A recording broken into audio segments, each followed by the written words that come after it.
Hello and welcome back to the Ducoscopy Studios here in Geneva. Joining me today is Valentin Matillon, co-founder and partner of Forwards Finance. So Valentin, welcome back to the studios. Thank you very much. Pleasure to be here again. So we're talking about how can performance management participate in the long-term sustainability of Swiss SMBs. So what's your opinion on this?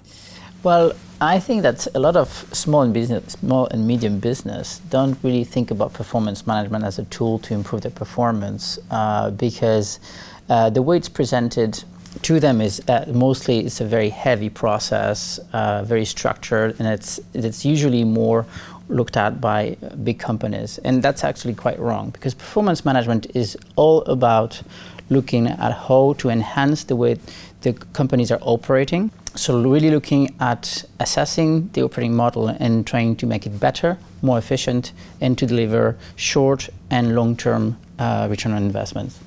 So what can performance management bring to SMEs? So I think that for Swiss companies in particular, and in the current economic context, performance management needs to be thought as a point of structuring their thought to improve and enhance the performance in the short term, in the middle term, and particularly assessing the way the Swiss franc is impacting their performance today. So for those companies, it's really trying to focus on pragmatic and measurable programs which can be implementable throughout different departments, working in conjunction, delivering synergies across the company and the organizations. There are a number of initiatives that are available in the market that are already either customized or available from large firms, but companies should also look at implementing performance management measures internally, looking at their cost controls in particular. You mentioned cost controls. Now, is performance management costly to implement?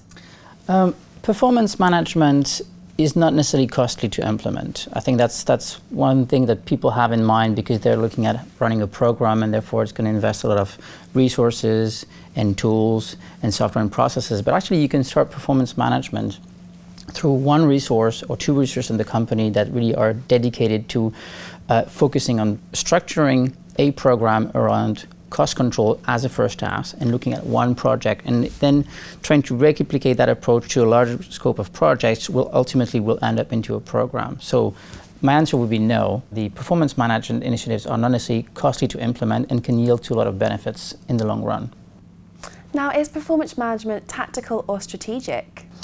Well, you can take it both ways. I think some companies who are looking at sustainability over a long period of time are going to embark performance management as a long journey and take it as a recurring topic on their agenda and focus on it while they're budgeting, forecasting, and implementing. Other companies will have a more tactical look at it because they need to address a specific topic, a specific challenge, because they're faced to a specific constraints, like, again, I was mentioning the appreciation of the Swiss franc, which can be really beneficial for them. And once this problem is addressed, then the performance management aspect can become less of a concern to them. Again, I think for large multinational, performance management is always going to be on the agenda. For an SMB, I think it could be a more tactical or periodic concern that they're going to be looking at. Absolutely. Well, Valentin, thank you so much for coming in once again and sharing your expertise with us. Thank you very much. Well, that's all from myself and Valentin, but for all the latest Ducoscopy updates and interviews, keep clicking back. Goodbye for now.